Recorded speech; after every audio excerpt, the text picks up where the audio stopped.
তোমাদেরকে তিনটি ফায়দা দান করা হয়, বলো কয়টা? আরো জোরে বলো কয়টা? তো আল্লাহর নবী বলেন, এক নম্বরে তোমাদের ঈমান যদি দুর্বল হয়ে থাকে তো যাদাতুল ঈমানা, তোমাদের ঈমানকে সবল করে দেওয়া হয়, বলি সুবহানাল্লাহ। আর দ্বিতীয় নম্বরে তোমাদের ছোট ছোট গুনাহগুলো maaf করে দেওয়া হয়, তোমাদের সগীরা গুনাহগুলি maaf করে দেওয়া হয়। মনে করেন গাছে একটি ডাল ভেঙে এনে আপনি যদি জমিনের উপরে এবং ছাদের উপরে রেখে দেন, একদিন দুই দিন পর এই ডালটা শুকিয়ে যাবে না? পাতাগুলি শুকিয়ে যাবে না? এই মানুষগুলো কথা বলে না, আহা কথা কেন বলেন না? বুঝেন না? বুঝেন নাকি আপনারা? বুঝেন না? বুঝেন না আসলে বুঝেন না।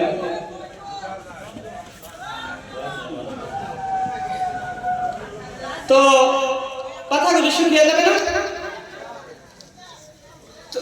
এখন যদি আপনি এই ডালটা হাতে নিয়ে এইভাবে ছাকিয়ে দেন তো পাতাগুলি ঝুর ঝুর করে পড়ে যাবে।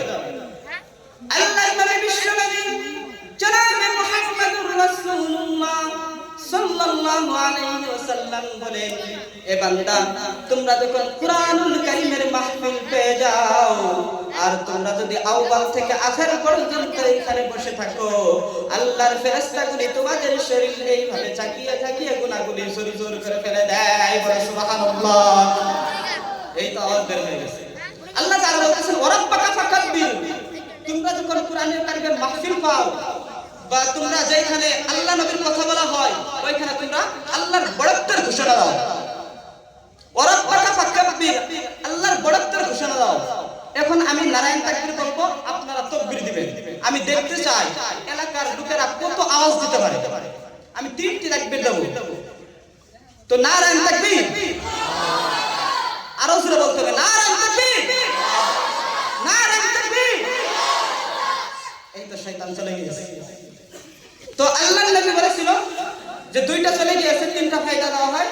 তৃতীয়টা হলো, এটা হচ্ছে মহান, যে কিয়ামতের ময়দানে, হাসরের ময়দানে এই যে কথাগুলি বলতেছি, আল্লাহর নবী বলেন এই কথাগুলি বলা হইতেছে আর আপনারা শুনতেছেন, কিয়ামতের ময়দানে এই কথাগুলি দাঁড়িয়ে যাবে। রব্বুল আলামিনকে ডাক দিয়ে বলবেন, আয় আল্লাহ তাআলা, তোমার কোন বান্দা তার নিজের সময় নষ্ট করে অনেক গুরুত্বপূর্ণ সময় ছিল, আয় আল্লাহ তাআলা আপনার কথা শোনার জন্য তারা বসে বসে নিজের সময় দিয়েছে, বলে ঠিক কি না? এই ছোট ছোট বাচ্চাগুলি বলে, এদিক থেকে আওয়াজ আসে না। তোমার আমার বন্ধুগণ গভীর মনোযোগ দিয়ে শুনবেন।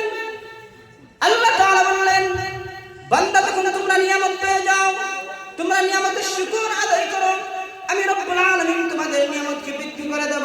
আল্লাহ তাআলা বলেন, লা ইন শাকারতুম লা আযীদান্নাকুম ওয়া লা ইন কাফারতুম ইন্না আযাবি লাশাদীদ। বল আল্লাহু আকবার।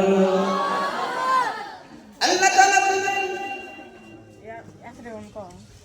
আল্লাহ তাআলা বললেন, তোমাদেরকে নিয়ামত দেওয়া হয়েছে আর তোমরা নিয়ামত খেয়েছো, পেয়েছো, পরিধান করেছো। এবার যদি তোমরা নিয়ামতের শুকর আদায় করো, আমি রব্বুল আলামিন তোমাদের নিয়ামতকে বৃদ্ধি করে দেব, বলে সুবহানাল্লাহ। ওয়ালা ইন কাফারতুম, রব্বুল আলামিন আবার বলতেছেন, তোমরা যদি নিয়ামতের শুকর আদায় না করো, কুফর করো, ইনকার করো, অবলম্বন করো, তাহলে আমি রব্বুল আলামিন তোমাদের কাছ থেকে নিয়ামত ছিনায় নেব। ইন্না আযাবি লাশাদীদ, আমার আযাব হয়েছে বড় শক্ত এবং বড় ভয়ঙ্কর, এ বান্দা এক সেকেন্ডের জন্য সওয়া যাবে না, বলে ঠিক কি না? আল্লাহ তাআলা বলতেছেন, ইন্না আযাবি লাশাদীদ, ইন্না হয়েছে অবশ্যই, আযাবি আমার আযাব, আমার বলতে আমার আল্লাহর আযাব, লাশাদীদ বড় শক্ত, বড় ভয়ঙ্কর। আরবি কোন শব্দের ভিতরে যদি লাম শব্দ লেগে যায় তাহলে এই তার মানাটা সে অনেক গুরুত্বপূর্ণ এবং ডেঞ্জারাস হিসেবে সে তুলে নিয়ে ওঠে। এখানে লাশাদীদ আল্লাহ ব্যবহার করেছেন, বলেন ইট ইজ ভেরি ডেঞ্জারাস, অনেক ভয়ঙ্কর। তো এই ভয়ঙ্কর আযাব থেকে আমাদেরকে বাঁচতে হবে।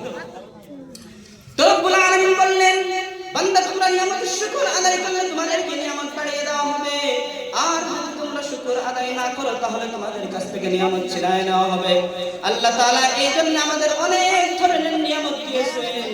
তোমার শরীরের দিকে তুমি তাকাও, উনজুর ইলা জিসমিকা, তোমার জিসমের দিকে তাকাও, তোমার শরীরের দিকে তাকাও।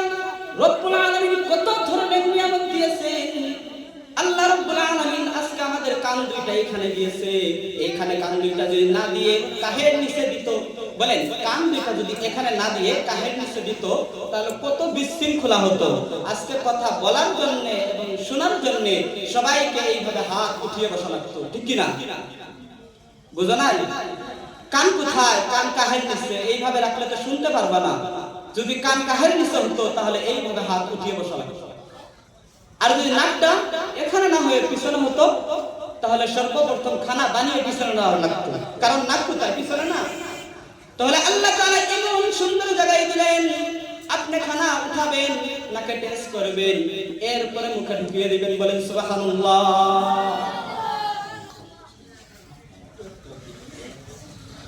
তো আমাকে 10 মিনিট সময় দেওয়া হয়েছে, এরপর আমি বারবার বলতেছি আর 2 মিনিট দাও।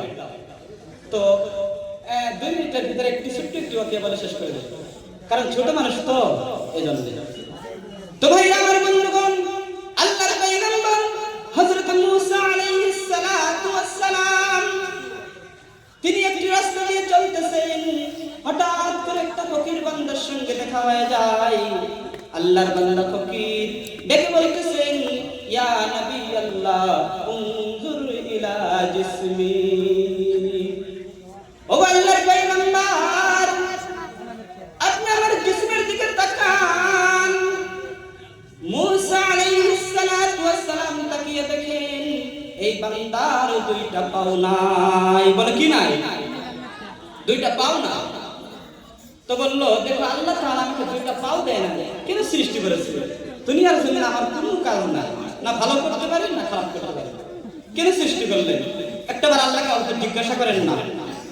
তো মূসা আলাইহিস সালাতু ওয়াস সালাম লিখিত প্রাণ বিরুদ্ধে জায়গার ভিতরে যাইয়া রব্বুল আলামিনকে ডাক দিয়ে বলতেছেন, আয় আল্লাহ তাআলা তোমার এক বান্দার সঙ্গে দেখা হয়েছিল, জব কালামান ওয়াহিদা, আয় আল্লাহ তাআলা এক কথার জবাব দাও। তোমার একটি বান্দার সঙ্গে দেখা হয়েছিল, এই বান্দার 2টা পাও নাই, তবে তোমার এই বান্দাকে তুমি কেন সৃষ্টি করেছো? রব্বুল আলামিন মূসা আলাইহিস সালামকে ডাক দিয়ে বললেন, আরে মূসা, আমার এই বান্দাকে সৃষ্টি করার কারণ হলো জাহান্নামের ভিতরে ছোট্ট একটি ছিদ্র আছে। এই ছিদ্র বুঝেন তো? কানা, আমাদের ভাষায় বলি না কানা। এই ছোট্ট একটি ছিদ্র আছে, এই ছিদ্রের ভিতরে আমার এই বান্দাকে রেখে দেব, আর রেখে দিয়ে আমি রব্বুল আলামিন আমার এই বান্দার জরিয়ে তো এই ছিদ্রখানা বন্ধ করে দেব। মূসা আলাইহিস সালাতু ওয়াস সালাম জলদি করে চলে আসলেন আর এই বান্দাকে জানিয়ে দিলেন, আল্লাহ রব্বুল আলামিন বলেছেন তোমাকে বেকার সৃষ্টি করে নাই, তবে যখন তোমার পাও নাই আল্লাহ তোমাকে বেকার সৃষ্টি করে নাই। জাহান্নামের ভিতরে ছোট্ট একটি ছিদ্র আছে, ওই ছিদ্রখানায় তোমাকে রেখে দিয়ে রব্বুল আলামিন ওই জাহান্নামের ছিদ্রখানা পরিপূর্ণ করে দেবে। বান্দা চিৎকার দিয়ে বলেন আলহামদুলিল্লাহ রাব্বিল আলামিন। তো মূসা আলাইহিস সালাম আশ্চর্য হয়ে গেলেন যে জাহান্নামের ভিতরে আল্লাহ তোমাকে নিক্ষেপ করবে, তো তুমি এত খুশি হয়ে গেলে কেন? তো শুকর আদায় করতেছো কেন? তখন এই বান্দা জবাব দিয়ে বলতেছে, দেখো আমি মনে করেছিলাম জান্নাত তো দূরের কথা, আল্লাহ তাআলা আমাকে জাহান্নামও দিবে না, এখন যখন আল্লাহ নিজ ভাবে বলেছে আমাকে জাহান্নামে দিবে, এই জন্য আমি শুকর আদায় করে নিয়েছি। সুবহানাল্লাহ। তো মূসা আলাইহিস সালাতু ওয়াস সালাম আশ্চর্য হয়ে গেলেন। এদিক দিয়ে রব্বুল আলামিন মূসা আলাইহিস সালাম আল্লাহকে ডাক দিয়ে বললেন, আল্লাহ তাআলা তোমার এই বান্দা শুকর আদায় করেছে, তোমার বান্দা শুকর আদায় করার কারণে রব্বুল আলামিন জিবরিলকে ডাক দিয়ে বলতেছেন, হে জিবরাইল যাও মূসা আলাইহিস সালামকে জানিয়ে দাও আমার বান্দা শুকর আদায় করার কারণে আমি রব্বুল আলামিন আমার বান্দার तमाम জিন্দেগীর গুনাহ খাতাগুলি maaf করে দিয়েছি। বলো সুবহানাল্লাহ। বান্দার কপাল থেকে জাহান্নামের টিকিটকে ডিলিট করে দিয়ে জান্নাতের টিকিট বরাদ্দ করে দিলাম। আখিরে দাওয়ানা আলহামদুলিল্লাহি রাব্বিল আলামিন। আচ্ছা আমাকে বারবার বলা হয় তো শেষ করে। আচ্ছা আর অন্য দিন দেখা হবে ইনশাআল্লাহ। আখিরে দাওয়ানা আলহামদুলিল্লাহি রাব্বিল আলামিন।